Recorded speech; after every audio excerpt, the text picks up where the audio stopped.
Okay, hello everybody. Welcome to the Course Creator Community Podcast. I am super excited because we have a very special guest on the line this week. She's all the way from California. I'm always super grateful when someone from California comes on because knowing their city or their state, they've got Hollywood, they've got Disneyland, they've got all these Sons of Anarchy. They've got all these amazing places they can go, but they're choosing to spend it with us, which is very cool. A little bit about this person here. She's the expert when it comes to virtual summits, virtual events. In a nutshell, she helps empower entrepreneurs and experts to grow their income and impact with unforgettable virtual events. So without further ado, let me introduce from V by Bre Virtual Event Experiences, the one and only Ms. Bre Donofrio. Bre, how are you?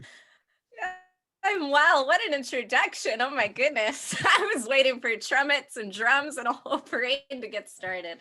To be honest, I just read it from your. I'm like, oh, I don't know her that well. Let me get up her Facebook profile, and I just read straight off there. So you've got a good job on your Facebook profile. So well done there, Bre. Ah, Um, thank you. I'm so pumped up. That's great. awesome. Well, let's continue with that pump up, Bre. I like to start all my podcasts off with a quote or mantra that inspires you or fires you up. Have you got one you could use for us? Yeah, absolutely. In fact, I even have it tattooed on my wrist in my own handwriting. So it's my sloppy little tattoo, but I wanted it in my handwriting. So it is a reminder from myself to me, full accountability. It says, do it afraid. And for me, that is a quote that I hold very near and dear to my heart. Yes. Tell me more. What does that mean? Do it afraid. Sure. So, do it afraid is a quote. I always heard the term about, doing it afraid. You'll never feel ready. Do it anyways. And a lot of that encouragement in the entrepreneur community. And I decided to get do it afraid, honestly, tattooed on me and hold that very closely to me because I've had to make a lot of those decisions in my life, whether it's making the decision to honestly be a single mom or making the decision to become a full-time entrepreneur and quitting my 9 to 5 to open up this virtual events business. And those things are very scary decisions to make, but I realized that I needed to do it afraid and that it was okay to do it afraid, to fail forward, to take those risks, and that the result would be worth it. And it absolutely has been in every instance. Yes, I'm a huge fan of that quote as well. I use something similar in my life. I used to be quite a shy person myself, shy and timid. And I heard something similar to that. It was something along the lines of, hey, if something scares you, go and do it. And then it's no longer going to scare you. Yes. And then you do the next thing. Then you do the next thing. Mm-hmm. Then you do the next thing. And Yeah. just me personally, from doing that throughout my life, very few things scare me now. I could do this podcast naked. I wouldn't because I would save you that, but I could do this podcast naked. I wouldn't care because I've just, I've worked my way up by, okay, this is uncomfortable, then this is uncomfortable, then this is, and all of a sudden, like, you become braver. So thank you for sharing that. Yeah, Uh, that's that first time. That's the key thing, being able to do it that first time, and then every time after that, I think it gets a little bit easier. Yes, agree. Well, hey, Bre, your expertise is around the virtual summit space, and obviously an awesome time for it at the moment, or the last couple months. So many things have gone on virtual. So I'd love to get some tips from you. But before we go to that, let's just speak a little bit about virtual events in general, because a lot of people, actually, most people watching this have probably heard of them, but they may not know the benefits or why we would do one. So do you just want to give us the quick 101 there? What's a virtual summit and why are they good? Yeah, we get a lot of that when people hear what I do for a living and I talk about coaching or coordinating virtual events. Almost immediately, the next question, unless you're in that field or industry or world, next question is often, okay, but what is that? What is a virtual event? What does that mean? And simply, I mean, I've been doing event planning for the past 15 years, whether it was in person, hybrid, or virtual. And as you can see with the times that we're in, yes, everything has very much pivoted entirely into virtual. So the way I describe it is a virtual experience or an online event, or be it a virtual summit, is you have pivoted what would have been an in-person experience or in-person event into the virtual space. And you've gotten creative enough to leverage the technology that we have available to us to make that happen. And you may notice a lot of them are done using Zoom, as we are on now. And we've just created this space where our events are now living, thriving, breathing with cameras and with screens and sound and production. So that is essentially what I describe it as. It's not all that different. We've just transformed it into a new delivery. Okay, makes sense. Well, let's get into it, Bree. Let's start the basics, right? And then we'll sort of work our way more advanced as it moves on. So let's say someone's watching this, they're probably an online course creator.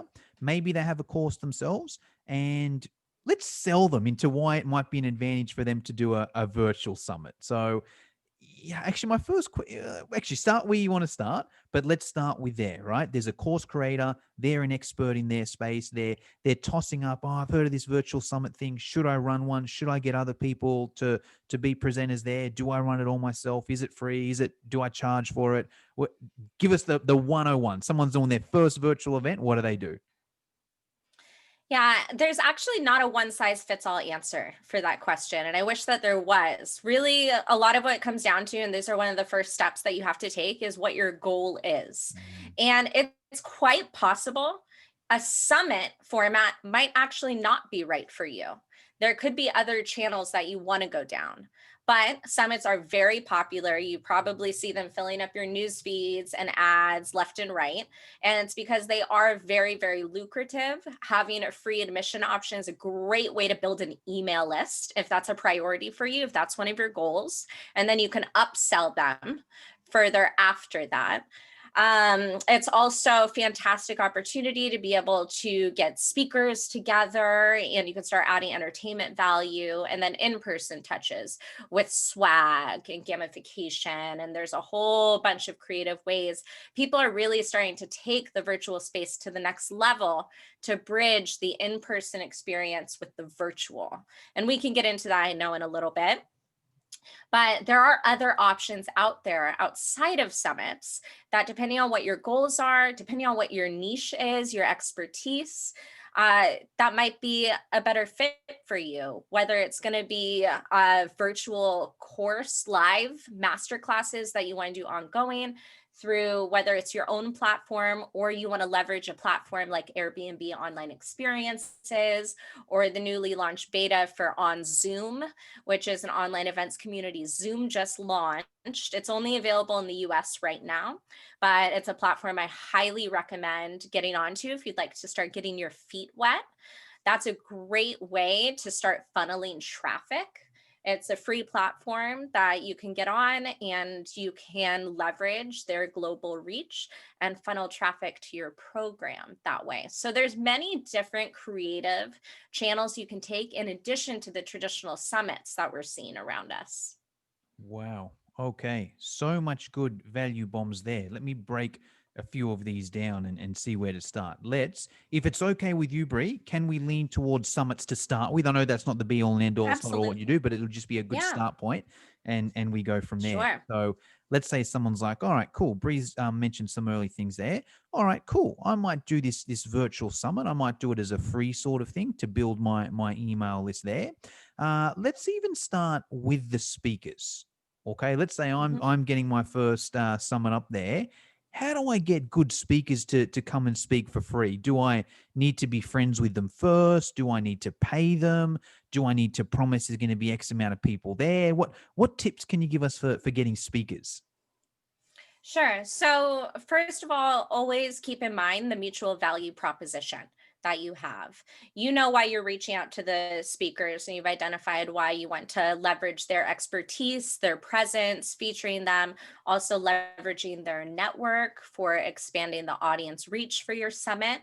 However, do keep in mind what the mutual value is going to be for that speaker as well. And that's going to be important when you do outreach. You don't have to already know the speakers. You don't have to already be friends with them. Look into your own network, look into the amazing world of social media we have out there. I'm sure there's plenty of speakers in this community that would be more than willing to be featured on a summit and have the opportunity to give a sell or promote their course and their expertise.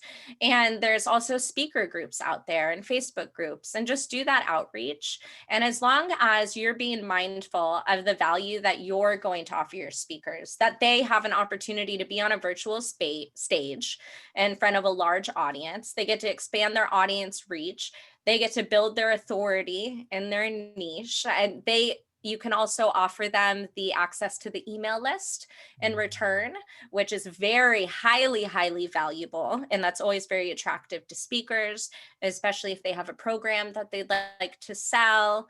And there are lots of different options that can make it very attractive if you don't have the budget to pay a speaker.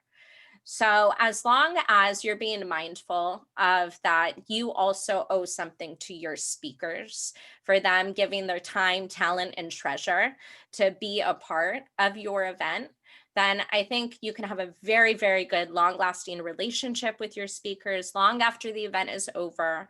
And that can expand your speaker network as well for future summits. Yes, love that. So many good points there again. And even if I give a bit of a recap on that, make it a win. Well, I guess two things. A, just ask, right? Because you never know. I sort of, Absolutely. Do yeah, it afraid. yeah, bang on. Like when I first started my podcast, I just reached out to I actually reached out to, it was a fitness podcast, right? I reached out to the biggest fitness influencer in Mhm. Australia, right? At the time, Michelle Bridges. And she said yes. I was a nobody, no podcast, and she said yes. So, sometimes all you got to do is ask, but also let's go Mhm. into it like, hey, I don't just want to take from this Mhm. person here. What am I bringing to the table? You know, Yes. I'm going to get people free promotion for Absolutely. you. You can do a live on your own Facebook and hit your own people, Mhm. or you can do one with me and get in front of my people. Or, hey, you're going to get the email list, or hey, Exactly. you can pitch at the end. It's, Mhm. um, yeah. So I think that's important there. Yeah. So, and also the finding the people, should be easy on face. Make a post on any Facebook group, and everyone's gonna, it's Oh, the issue is it's more. endless. Yeah, the issue is more going to be, okay, how can I Mhm. screen down and make sure that these Absolutely. people are good? So love that. Okay, you've also Yeah, I mentioned. have I have so many speakers that sometimes you have so many it's you don't even know how you're going to fit everyone everyone in. Absolutely. Yes, agree. Well, Brie, another thing you mentioned was entertainment. Now, that's cute. I find that interesting because I love entertainment.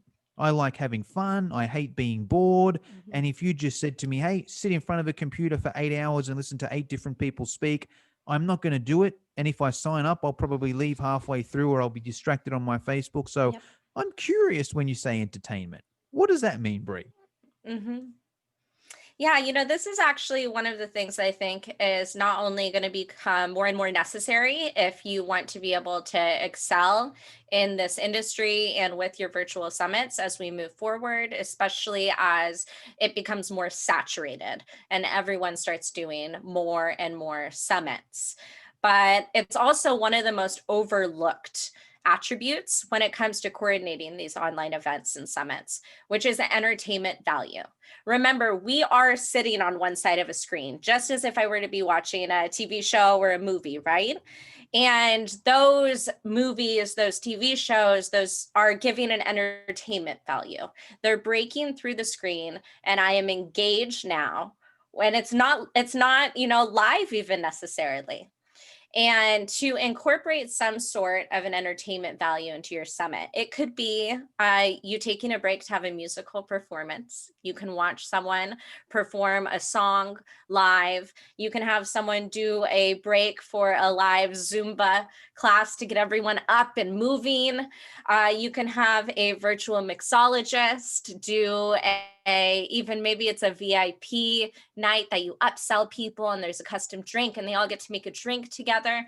There's so many creative ways that you can incorporate not only this break, and which are very, very necessary, as you said, sitting for 8 hours in front of talking head after talking head after talking head. No one wants to do that. I mean, you can't. The Zoom fatigue is so real. I'm sure we've all experienced it. We've all heard of it. But were you to have this pattern interrupt with an entertainment value incorporated in, something that's engaging, especially because it's bridging the virtual and the in-person gap. Now I'm experiencing something that's not just sitting in a seat. I'm up and I'm moving, or I'm kinesthetically handling ingredients and tasting it, but I'm sharing my in-person experience with others in a virtual space. So I think it has so many benefits to incorporating some form of an entertainment value, and it absolutely makes summits stand out from one another.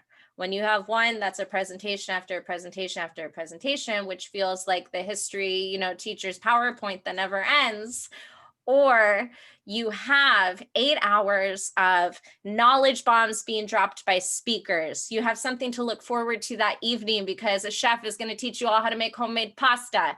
And you have a break, before lunch where you get to do a Zumba or a little 15 minutes of yoga just to get your body warmed and up and moving.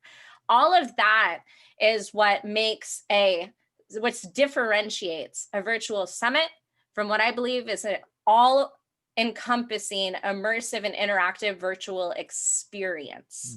And that's what I think is key for longevity in this niche, in this industry, and is really going to set you apart from others that are doing that.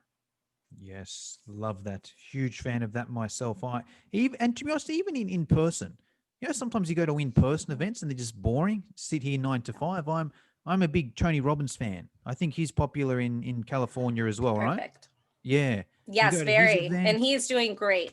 Yeah, exactly. If there's one guy that knows how to run a summit, it's Tony Robbins. He gets 10,000. Yes. Most of us struggle to get 10 people in a room. If we can get 100 people, we're famous. This guy's getting 10,000 in his events, and you go to it. You're dancing, you're jumping up and down, you're walking on fire. Like he uses every trick in the book, and it's an experience. And actually, I'll even bring that back down to a fitness side of things. All right. That's my background in fitness. Now, if you're watching this probably work better on Facebook. If you're watching on Facebook, do you get excited about doing a circuit class in the gym? Comment below and let me know yes or no. Most people usually don't. All right. I was, where was I? I was in California actually. And I went to a gym there. It was a gym. They do stuff differently. And I went to a circuit class, right? And walked in there. I thought it was going to be a normal circuit class. And then the instructor walked in, a European lady, and she had, tattoos all over her, accent like Arnold Schwarzenegger. She was yelling, she was swearing, she had this heavy metal music on. She had a water pistol.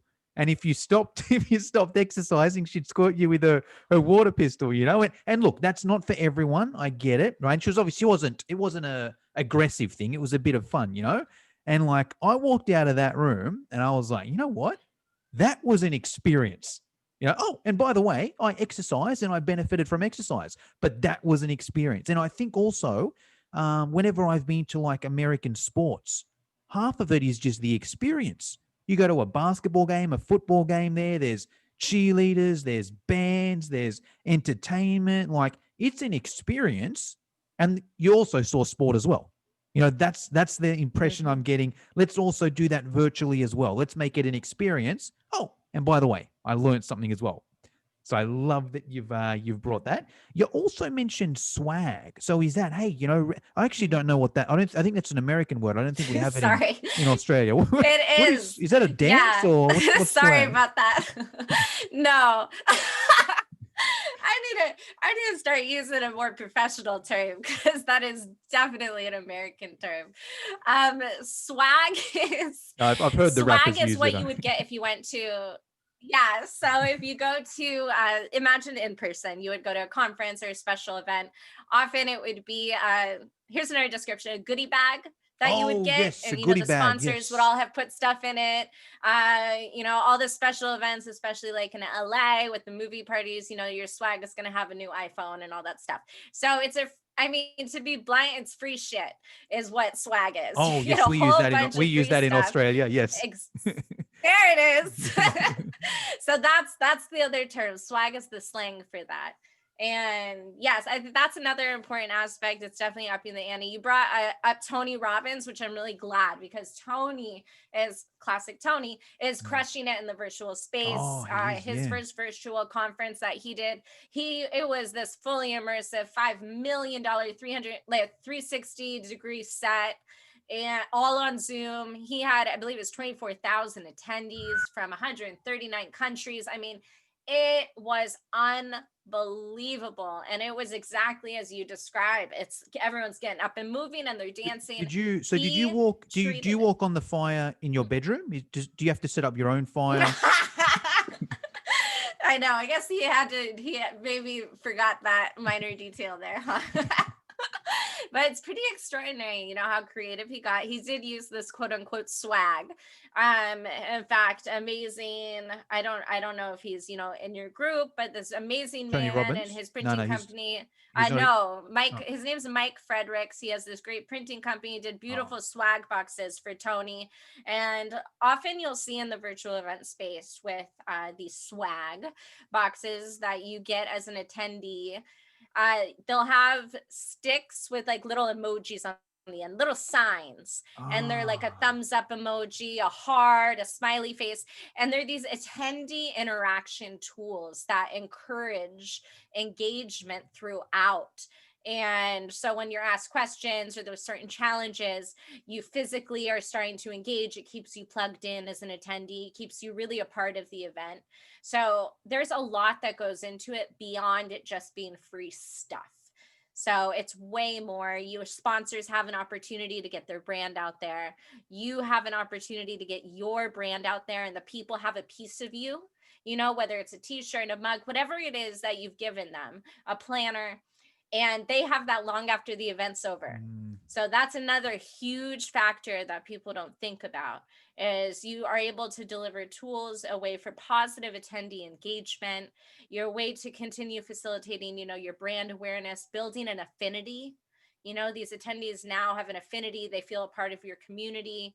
So there's a lot of benefits that come with that additional touch that you can incorporate. And it can also be digital. If you can't do a physical swag box that gets sent to people, you can always put together a digital package, 30 days for this online course, free trial, gift cards, ebooks. So the options are really limitless to what you can offer your attendees to richen the experience. Yes, love that. Now, one quick software question, because a lot of people may be like, Mhm. "Oh, okay, yeah, this all sounds good, but how do I actually do it? Can we do it all off Zoom? Can we just simply have a Zoom link and give it to our attendees and say, hey, go to this link here on 9 a.m. Monday, and this time it'll be this person, and this time it'll be this person? Is that how easy it can be? It could be. If Zoom has the features that you need to achieve your virtual event, be it using a Zoom meeting or a Zoom webinar, both of those formats are different in many ways. They do have some shared components, but they do differentiate in many ways. Sometimes the webinar is more appropriate. I refer to the webinar as being the auditorium of virtual events. It's much more of presenters standing on stage and an audience watches quietly. And when they ask questions, it's in a private Q&A box, Yep. in a nutshell. And a meeting, as you can see with you and I, we can see each other, we can hear each other. It's a little more intimate. So it just depends. There are some summits, some organizations, some people that are looking for a little bit more than what Zoom has to offer, even as advanced as having avatars. And they really want to invest in a virtual experience platform, which can go into the tens of thousands of dollars. It really can go quite high for the advanced technology and software that's out there. So it just depends what it is you're looking for. But if Zoom has all that you feel that you need, to conduct your summit or to conduct your event, then you absolutely can use this platform. Okay, makes sense. All right, let's pivot a little bit now and let's say, all right, not so much a online summit. Let's say someone's running an online course. Hey, here's my course, whether it's and it'll probably be different for however you deliver it, whether it's like, hey, I'm running. Actually, no, if you're running an online course and you're saying, hey, this weekend, 9 to 5, Saturday and Sunday, here's my course, that's basically a virtual summit anyway. You can use similar things there. What about if someone's dripping it? Hey, meet me 9 a.m. Monday for the next 10 weeks for my 10-week program, and I'll deliver a webinar, and then you get access later to it, and then it becomes the course, yada yada yada. Is that similar as well? Do we also want to do some of these things in here, or is that a completely different thing? What can you tell us there, Bre? Yeah, absolutely. I think you have this virtual space that offers an opportunity like never before when it comes to looking at it from an events perspective or this exposure. As you know, you're based in Australia, I'm here in California, and that's exactly it. You have a global audience and it is completely limitless. I attended a virtual experience a few weeks back where I learned how to make sangria with drag queens in Portugal.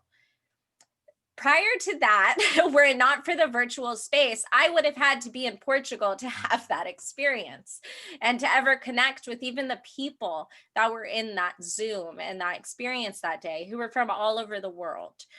So the fact that you have this space, this technology, everyone is living in it now because of the pandemic times. Everyone is working. It's where we socialize. It's how we're connecting with friends and family. It's how we're networking. To not leverage that space, especially as a course creator, and to engage with people and reach this massive, limitless audience, I think would be a grave mistake as a business professional, because it is an opportunity out there that just takes your time. And as long as you put that time and that work into it, the rewards, and the benefits that you can reap are just amazing. They're extraordinary. Yes, love it. Agree. Well, hey, Bre, I want to be sensitive of your time. So there's just a few questions I like to always finish off with. Now, anyone listening to this, watching this, they're going to be a course creator, right? Or wanting to put a course Great. together. So I'm curious, firstly, do you have a course? Yes or no? And then the follow up from there is, what platform do you host your course on? Yes. So for me, I do have a course and I'm launching a brand new mastermind. And for me, I'll be using Member Vault. Awesome. Yes, that's a very popular one there. Okay, my next question, Bre, revolves around mentors. Now, if you can answer this in 3 different ways, you're obviously a mentor for plenty of people out there that want to um, use the virtual event side of things. So I'm curious who your mentors are, and if you can answer this in 3 different ways: a mentor that you've paid money to Okay. and done their course or their program or whatever it may be; a mentor that you haven't paid money to, but you follow them on social media or read their books or whatever.